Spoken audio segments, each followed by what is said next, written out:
Hi guys, so today I'm actually doing my very first video tutorial, I guess. I started on a painting of Robin Wright as Claire Underwood last night. I should have done the recording then, but I didn't know how.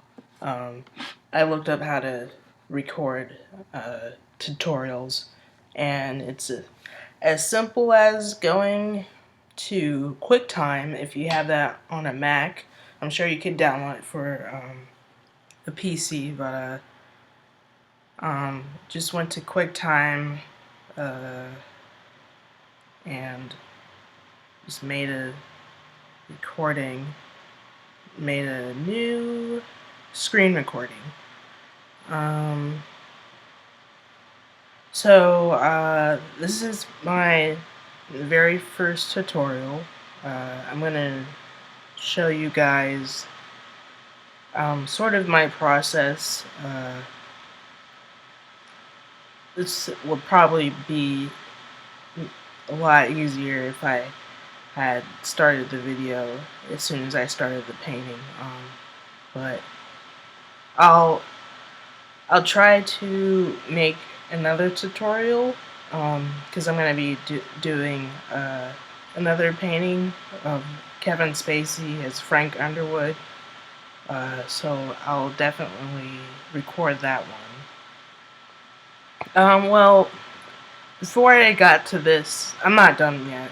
But before I started blocking in the paints, uh,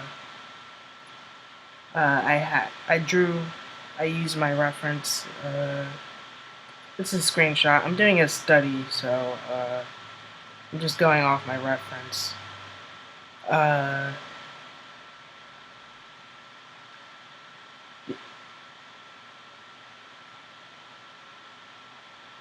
so I sketched out her likeness. It's definitely not the best because I realized when I was painting it, the proportions in her face look nothing like the photo. Um, and when I do these portraits, I try to make them look as close to the photo as possible because I want it to be accurate.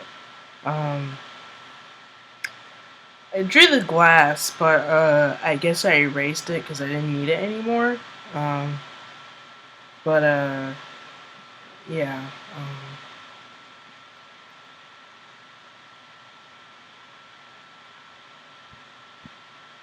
I think I used to have a lot of trouble getting the likeness down when doing portraits.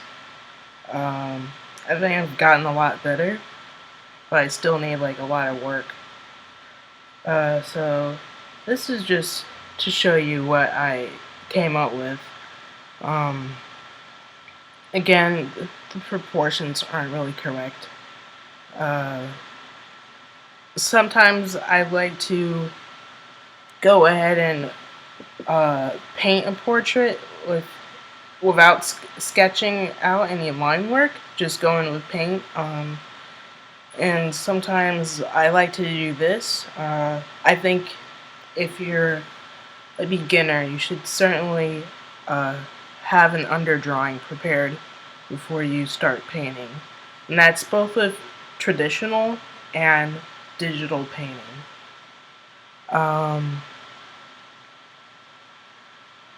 Okay, so that's my line work. I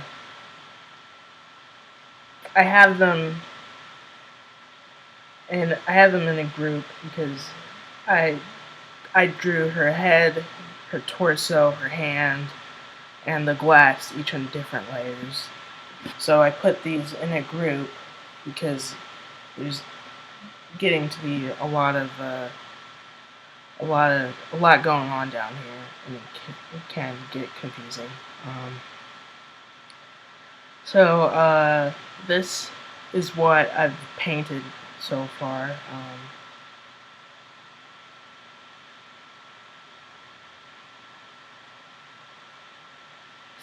It's still, this is just essentially how I block it out.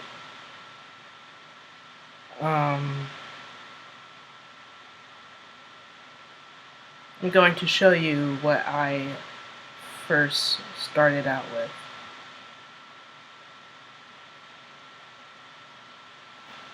I started out with these flats, uh,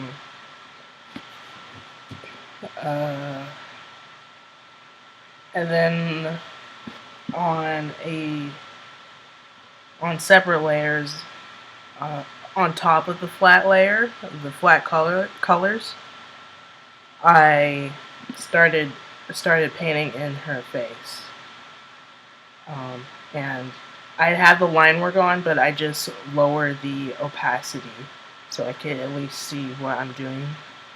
Um, Sometimes when I'm painting, I turn the line work off because when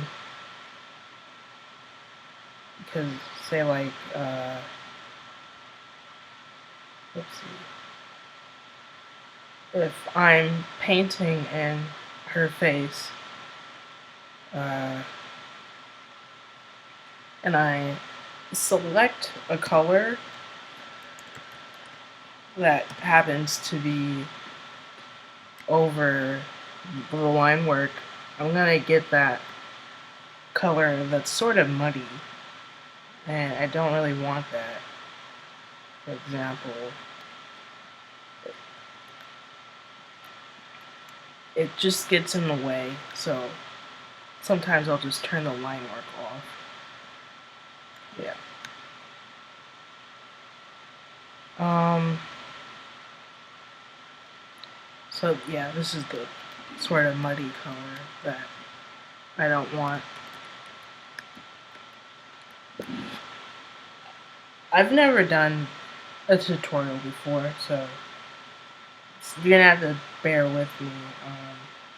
I'm not the best at explaining, but as I do more of these tutorials, which I look forward to doing, I'll certainly get better at it.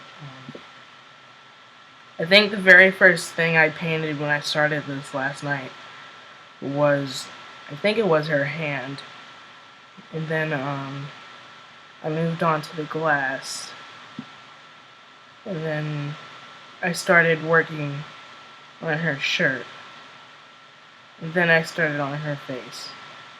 Uh, but from just looking at my photo reference, I you could tell it doesn't really look like her. So I need to fix that, and one of the ways I can do that is if I flip the entire image horizontally. Uh, this is something I was taught when I went to school by one of my instructors. I went to the Kubert School in Dover, New Jersey. It's a commercial art school. Um, when you're drawing something like on a sheet of paper or Bristol paper, if you say like you're drawing a face and you're not too sure if the proportions are correct, just flip over the paper and hold it up to the light. And if things look disproportionate, that means you have to fix it. Because it has to look, if you flip the image, it should look proportionate regardless of the way you flip it.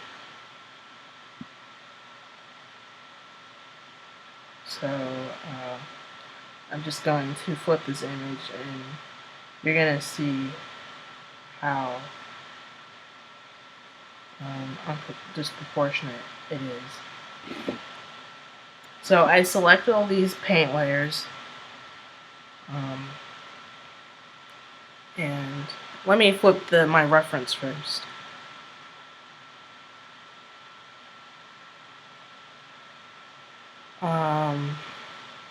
If you don't know how to flip an image in Photoshop, you can go to transform under edit, transform, and then flip horizontal. So now that I flipped it, I could see what I need to fix. From looking at the reference and looking at my painting, it looks like I made her eyes a bit too big, and there's the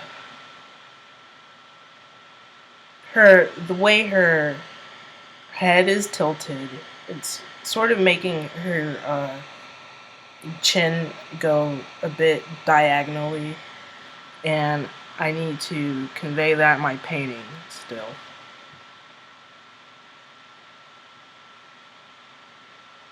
So this layer right here, you see me turning it on and off. I was actually working on that this morning, starting to work on the fixes.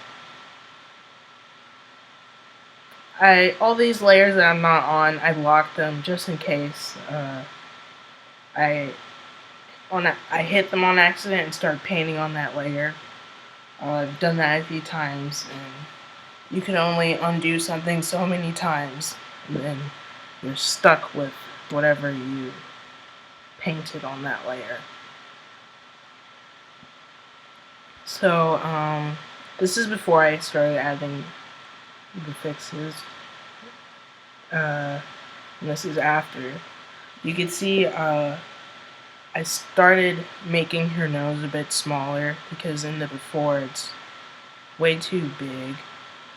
And in my reference, her mouth is tilted a bit, and it's, I don't know how to explain it really, but the way I have it drawn, it's just wrong. I can't really explain it, but I can see that it's wrong. So, and thinking about painting or drawing anything, it's gonna look terrible at first. Don't feel discouraged. It's a work in progress. And in terms of ability and experience, the more you paint and draw something, the better you'll be at it.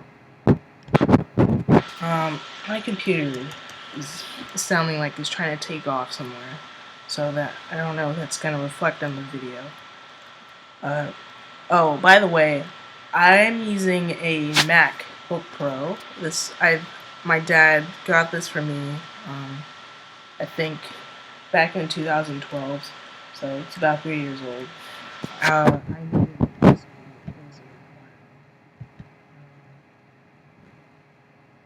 And they're expensive, so that means they're going to be expensive to take care of.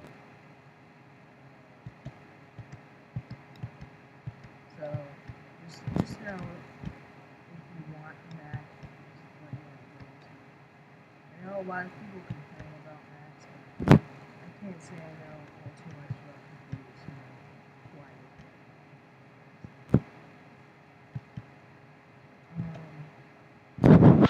You see this blank spot? This is still my flat layer. I haven't rendered her hair yet, so that's why it looks a bit weird. I want to save that for later. I guess I should say what I'm using. I'm painting in Adobe Photoshop CS6 on a Wacom tablet. The first time I started using a tablet was my first year at the Cupid School. It was completely foreign to me. It was really weird getting used to drawing on a tablet. I've never done it before. I think I didn't get too comfortable with it until like at the very end of that school year. Um, it just takes some getting used to, as anything else new that you're trying. Um, like I would try to draw Batman and it would just look really terrible. Uh, I have some older illustrations I've done in Photoshop, but I'm not going to show you guys that now. So as I'm drawing this, I can see I've made a bit of a mistake because right here, this is where her glass lines up right here from her ear, and in my reference. And in my painting, I have her ear way above the glass. And again, I think what's the problem is the way her head is tilting. So I need to bring that down a bit.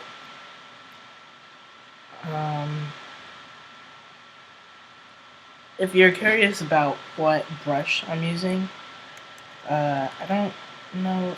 It's just called a hard round 45-1 brush. This is what the type of brush strokes it makes. And I use this brush a lot. A lot of trial and error when I first started painting in Photoshop. It took me a while to find what kind of brush I liked. And I'm slowly trying to use other textured brushes. I need to branch out with what I'm using.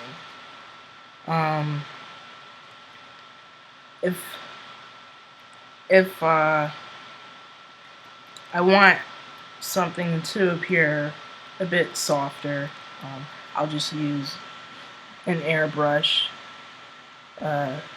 something like this, soft round. This will soften up the features a bit, and I think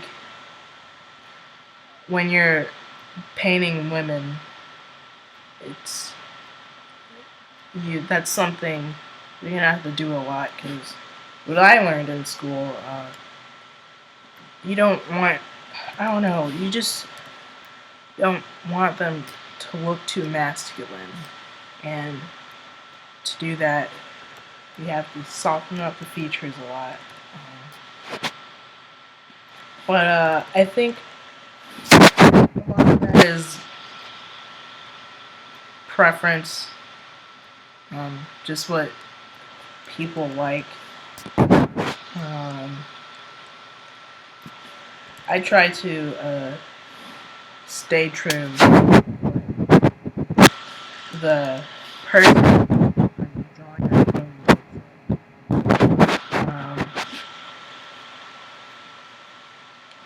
I think, but if you're doing this just for yourself, like I am right now, it shouldn't really matter. But say like you're doing this professionally, if you get hired to paint someone for, like, I don't know, you're doing a poster for a movie or some concept art, you're gonna want your women to look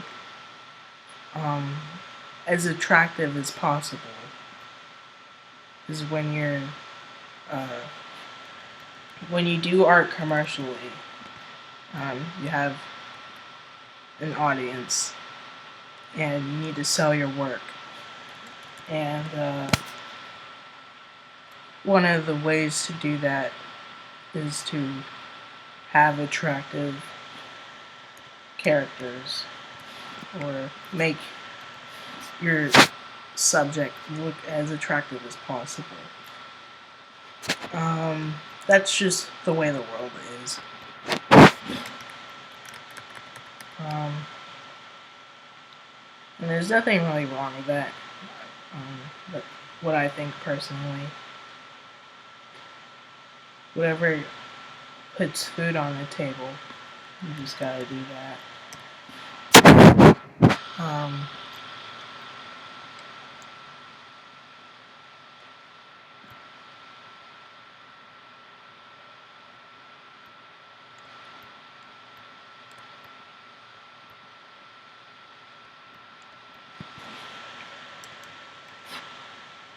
I do a lot of portraits. I've been doing these a lot since my third year at the Kubert School.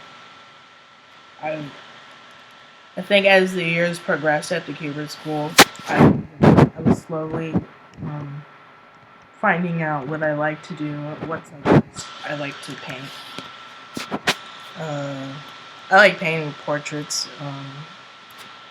or military-related illustrations. And I think you should definitely find out what you like to do. And if that helps you more and practice your craft more to become better at it, that's good.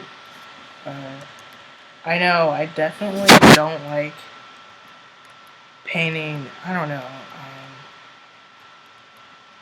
Just stuff I don't like.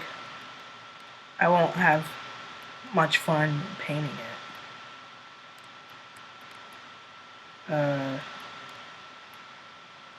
But I think in terms of getting work, say like you're a comic book artist and you draw a character you don't really care for, you're gonna have to suck it up and do your job, because that's definitely money you need to pay bills and put food on the table. And if you're drawing something you don't like for a job, I think you're gonna have to find something you like about it to make it as fun as possible, to make sure you produce good quality work so your client will be happy for you or with you. Your client or editor, you have to make sure they're happy with their product.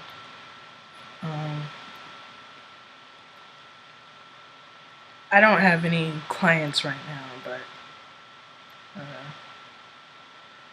I tried to treat everything I'm painting as if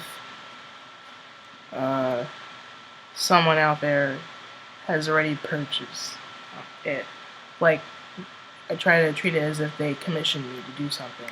So I try to make my portraits look professional as possible.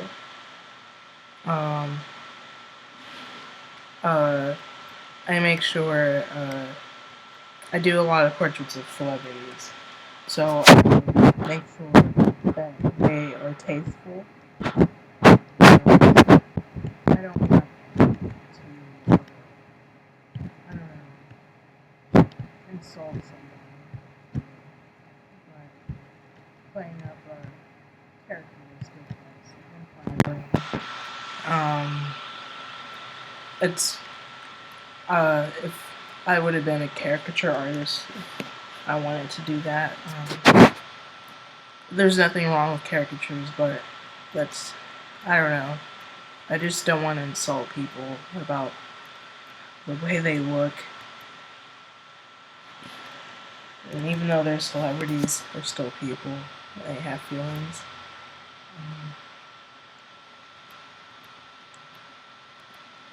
I tend to paint a lot of things that inspire me. So Robin Wright and House of Cards, that's a show that really inspires me. It's a great show all around. The acting, the set design, the directing, uh, the writing. Some people didn't like season 3, but I thought it was great. Um, uh, I like to do studies of the show. I think it helps me become a better artist. Just seeing how uh, they lit a scene, seeing how they composed or framed a scene. All this is really interesting to me because I don't only do portraits, but I do comic book art as well, and film and television um, parallel comic book art. Um,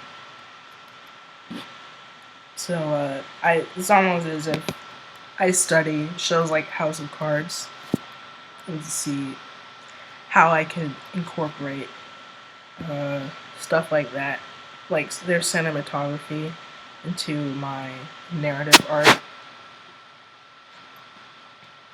Um, Still working on our chin.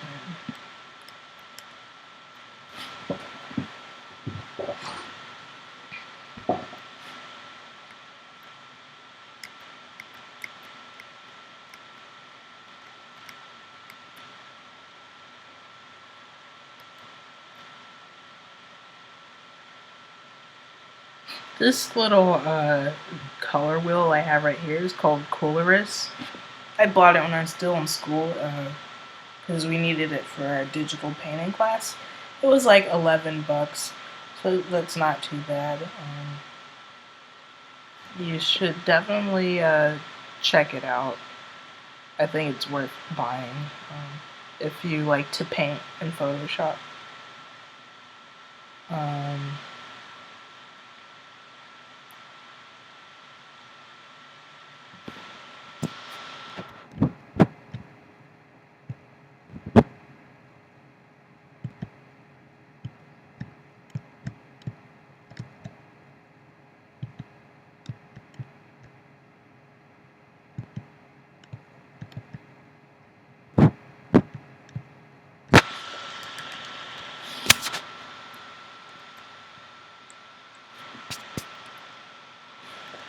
when I paint portraits and I paint flesh tones a lot, I don't just rely on what I see in my reference. Um, I try to go by what I know about color theory, and I go by what I've observed over the years, how light reacts on people's skin. Um, for example, you could be standing near a window and the sun is shining, so a really warm light is gonna appear on parts of your face and skin, and in the parts that aren't being lit tend to be more cool. Um, it's not just different shades of brown or tan. There's plenty of color in everyone's skin, like blues, purples, greens. So I I like to add that a lot in my paintings. Um, that and I personally think just having a painting with you know your traditional skin tones is kind of boring. But it definitely works with a lot of the other paintings. I just don't do it a lot. Like I said, I find it boring. But that's not to knock anyone who don't really use cool colors in their portraits. One of my favorite artists, Caravaggio, I think I'm pronouncing that right, an Italian painter. Uh, his style of art is literally called Baroque. Lots of dark backgrounds and bright skin tones in his paintings. Lots of red and golds and browns. His stuff is really gorgeous. You should definitely check him out. For a time, I would do like a lot of portraits with really dark backgrounds. I don't know. I just like something like this almost, but see how her skin contrasts to the background. I like stuff like that. One of my instructors, Todd Doney, I think one of the things he told me in school that sort of stuck with me and helped me paint is he's just said lights and darks. So you have like the light of her ear up against the dark of her background. It's the contrast that makes it pop out and easier to see. Helps define the figure.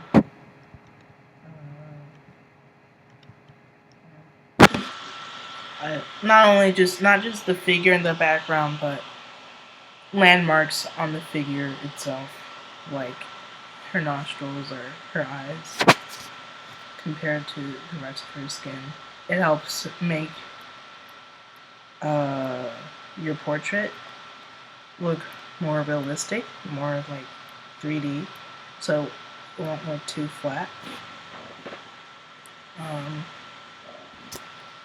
So I owe a lot of my progress as an artist to my instructors at the Cupid School. Like I said, Todd Doney. You should check him out. He's a fantastic artist. He's from Chicago, but lives in New Jersey because that's where the school is. I think I don't know about I don't know. So I went to school for this kind of stuff. And someone once mentioned to me that why'd you go to school for art? Isn't that just something you could do out of your head or whatever? I don't know. The question is kind of stupid. Art to me isn't just about I'm feeling down, so I'm gonna paint a portrait to reflect that. I don't care for that type of art where you just draw your feelings or whatever. This art to me is a lot more technical than that. And I think it is something you need to learn whether you do it on your own or at a school. Like, for instance, you need to know color theory, because not just anyone could pick up a brush and some paint and know what they're doing. I don't know how we got to this point, but it seems like that's what a lot of people think artists do. They just pick up a brush one day and they're suddenly a master. That's not how it works. Art is something you have to study. You have to use reference when you draw something, because if you don't know what it looks like, how can you draw it? And there should be no shame in using reference. I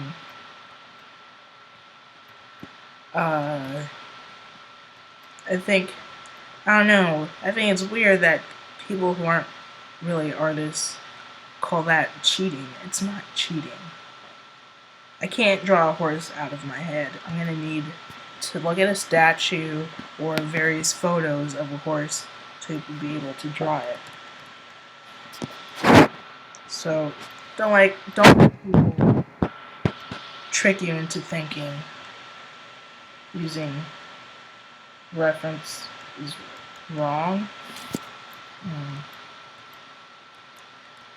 You should definitely study art, like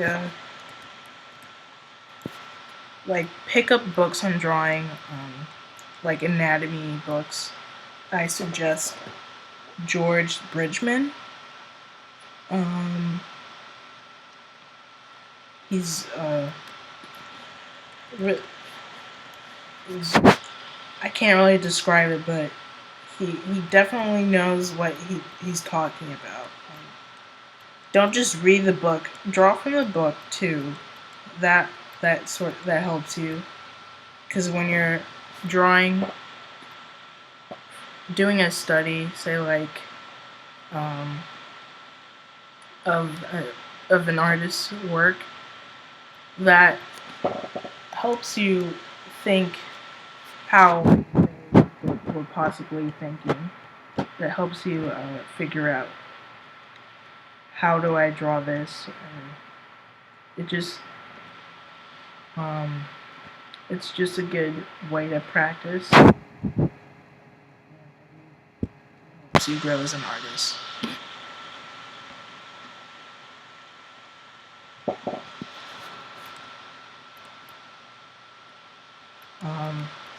Speaking on drawing as an artist, I think you should take in as much possible from other artists. For example, I have a huge folder of different artists who've influenced me. For example, Dave Raposa. He's a fantastic digital painter. And since I do a lot of digital painting, I look at his work a lot. I bought a tutorial from him, actually. And with the tutorial came all these brushes.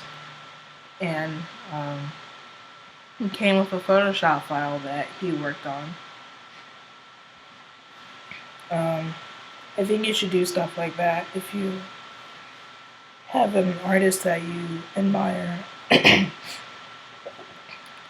See if they have any tutorials up. I think it's a great way to study the people that you admire. And if they have them for sale, you should definitely support them by purchasing it.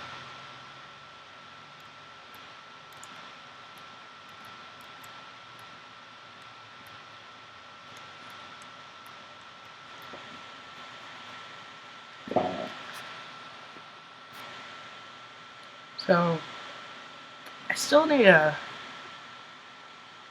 haven't quite fixed her face yet. But, her hand and glass, they're definitely way too low, I believe. I want to see if I could, I don't know, like, adjust her face without having to move her hand and glass.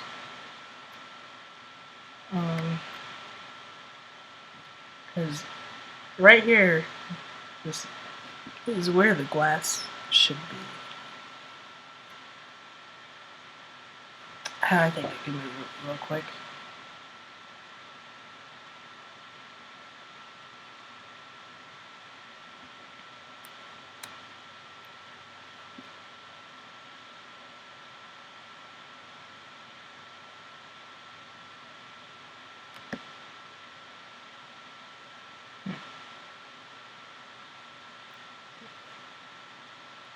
That works.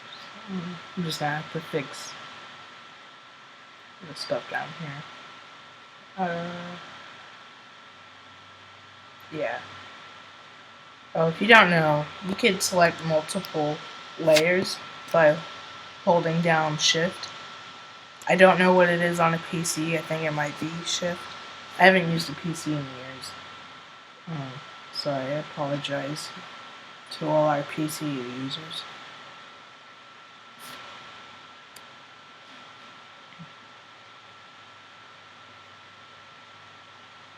Now, since I moved this, the flats that are right here, they didn't move it. They didn't move it as well because the, the hand, the glass, the shirt, the face, they're all on one flat layer. So I'm not even gonna bother with that. It's an easy fix anyways.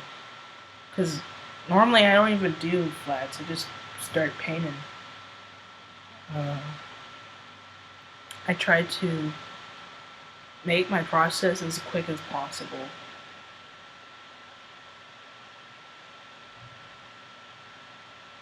Well, I've been sort of like training myself to do that.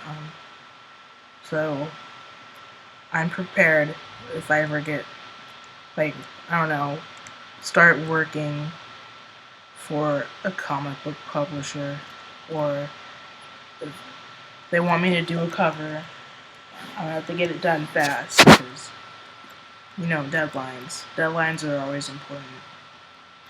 Um, if you start working professionally, um, don't miss your deadlines.